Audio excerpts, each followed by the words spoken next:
All right. First of all, I'd like to thank Kareem and Rita for organizing this lecture, for the Freethought Society for bringing up these important issues, which we must really begin to think about and discuss today, and we must discuss for months to come and years to come. This is a topic that has been going on for centuries in other parts of the world, and because it has been discussed for centuries, it has moved from being a discussion amongst religious leaders to being a discussion amongst philosophers, psychologists, physicians, and so on. So we have now much more diverse perspectives on homosexuality because it's been discussed for so long in the rest of the world, and we are just now beginning to openly discuss these issues here, and thus can give a broader perspective or different perspectives on the issue. So thank you for bringing this topic to AUB.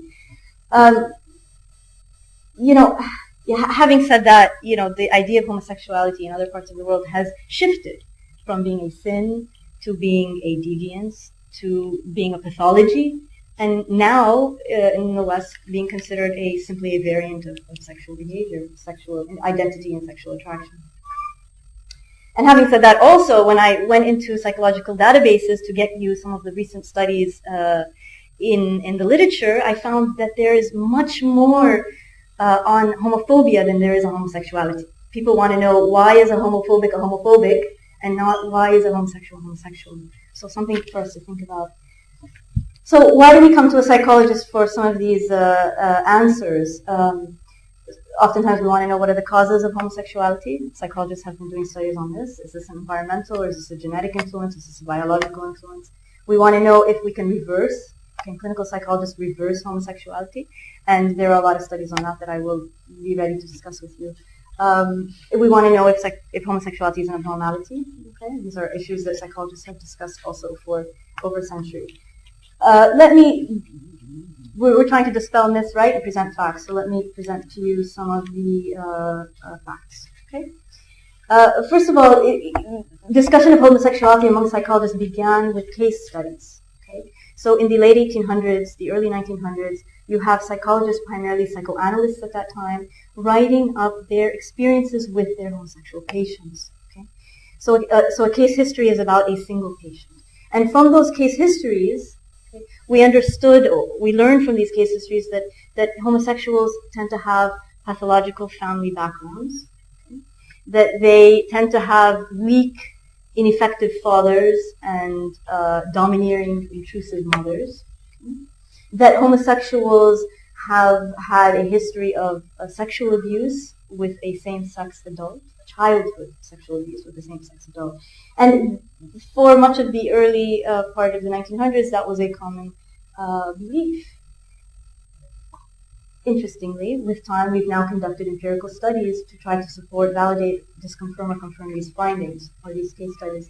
And we have repeatedly found no consistent evidence for a pattern in childhood or a pattern in family functioning.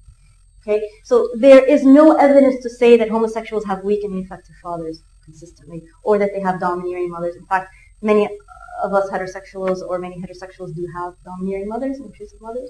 So there's no reason to believe that that's a cause of homosexuality.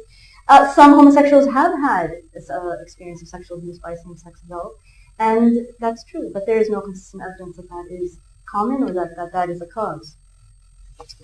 What we do find in the evidence is one consistent pattern, and that has been repeatedly validated, which is that homosexuals have repeatedly reported that in childhood, as early as the age of 10, they have felt different. Okay? They have felt different than their same-sex peers, and that they have engaged in gender non-conforming behavior. So as early as age 10, these adults are reporting that as children, they engage in activities different than activities that their same-sex peers would have engaged in, such as in the case of tomboys, okay, which I think you're all familiar with. So that's it. I mean, that's the evidence that we have in terms of childhood and in terms of family background. Okay. Where do we go from there? We can go, and I'll leave that open for the discussion. We can go into a discussion about the effects of genes. Is there a genetic influence? Yes, there is. Okay. Repeated studies have shown a genetic influence. We can talk about how much and some percentages with twin studies. Hormonal influences, hormonal exposure in the womb. Psychologists have been studying those influences. We can talk about those. Neuropsychological studies have demonstrated some differences between homosexuals and heterosexuals. We can talk about those. And I'd like to conclude my introduction by making it clear that in 1973, homosexuality was removed from the psychiatric manual. Okay? Actually, Freud himself, towards the end of his life in 1935, did quote and claim and state that homosexuality is not considered a pathology. Okay? And it's unrelated to psychological disturbance or psychological maladjustment. Okay? And homosexuals are not more psychologically disturbed on account of their homosexuality. Currently, studies have shown that there may be higher rates of distress, depression, anxiety among homosexual individuals, but have correlated, these studies have correlated these levels of distress with experiences of stigma, acts of discrimination, not being able to come out to their family members, hiding, and so on. So why was this removed? Why was homosexuality removed? For those of you who have been in abnormal psychology, we know that we define abnormality by the 3 Ds, right? Do you guys recall?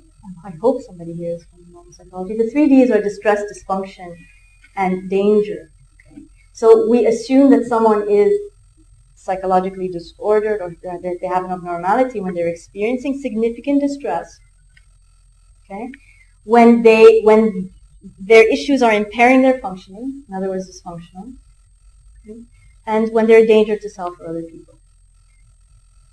Okay? So that's the primary reason why homosexuality was removed from the DSM, which is the Diagnostic and Statistic Manual.